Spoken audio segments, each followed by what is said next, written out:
लीजिए, अब तैयारी शुरू कर लीजिए। और अब बिल्कुल जिनके पास में अपना वाहन है वह अपने वाहन को किस तरीके से उपयोग कर सकते हैं टैक्सी के रूप में, और उसके लिए उनको कोई भी कमीशन नहीं देना पड़ेगा किसी को भी। जी हां, देश में पहली सहकारी टैक्सी सेवा दिसंबर महीने से शुरू होने जा रही है। इसे भारत टैक्सी नाम दिया गया है। 650 ड्राइवरों के साथ इसका पायलट प्रोजेक्ट सबसे पहले नवंबर में हिंदुस्तान की राजधानी दिल्ली से शुरू होगा। इसके बाद अगले महीने से देश के बाकी राज्यों में इसका विस्तार किया जाएगा। इससे 5000 ड्राइवर और महिला सारथी जुड़ जाएंगे। अभी ओला, उबर जैसी निजी कंपनियां टैक्सी सर्विस दे रही है, लेकिन कई बार इनकी सुरक्षा को लेकर सवाल उठते हैं। केंद्र सरकार खुद की निगरानी में यह टैक्सी सर्विस ला रही है। भारत टैक्सी पहला राष्ट्रीय सहकारी राइड हेलिंग प्लेटफॉर्म है, जिसे सहकारिता मंत्रालय और राष्ट्रीय ई गवर्नेंस डिवीजन ने तैयार किया है। इसमें ड्राइवर भी सह मालिक होंगे। इसके लिए सहकार टैक्सी कोऑपरेटिव लिमिटेड के साथ पिछले दिनों एमओयू भी हो चुका। अब देखिए, ये सरकार जो योजना लेके आ रही है, लेकिन सवाल यह है कि ये टैक्सी कौन चलाएगा।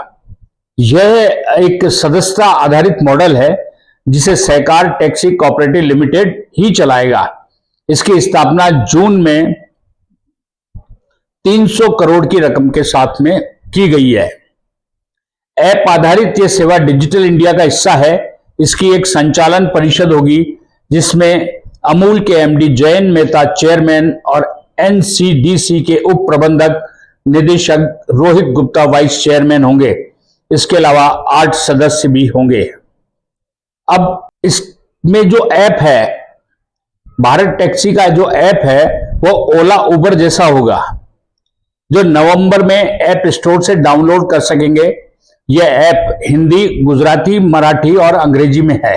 इसमें सबसे बड़ा फायदा जो हो रहा है, हर राइड की 100% कमाई ड्राइवर को मिलेगी। उसे सिर्फ दैनिक, साप्ताहिक या मासिक शुल्क देना होगा, जो कि बहुत ही नॉमिनल होगा। इसमें जो ये टैक्सी भारत टैक्सी है, इसमें महिलाएं भी ड्राइवर होगी और फर्स्ट फेज के अंदर 100 महिला ड्राइवर इसमें से जुड़ेंगी।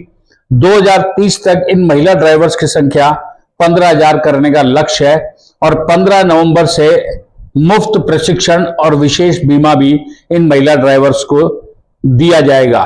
दिसंबर से मार्च 2026 तक राजकोट, मुंबई, पुणे में, अप्रैल से दिसंबर के बीच लखनऊ, भोपाल और जयपुर में इसकी शुरुआत होगी। 15,000 ड्राइवर होंगे और 10,000 गाड़ियां होगी। 2027-28 में 20 शहरों में 50,000 ड्राइवर्स के साथ पैन इंडिया सर्विस मिलने लगेगी। इसे फास्ट टैग से भी जोड़ा जाएगा।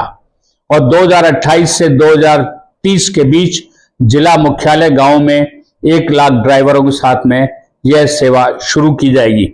तो ठीक है, अब ये दिसंबर से भारत टैक्सी शुरू हो रही है। इसके अंदर लोगों को फायदा जो है, अब उनको 100 रुपए का यदि उसमें किराया बताया ऐप के ऊपर, वो पूरे के पूरे 100 रुपए उस ड्राइवर को मिलेंगे।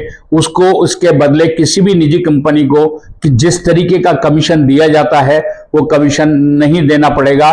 और लोगों को फायदा ये है कि यह दूसरी निजी कंपनियों से सस्ती परिवहन सेवा उपलब्ध करवाएगा।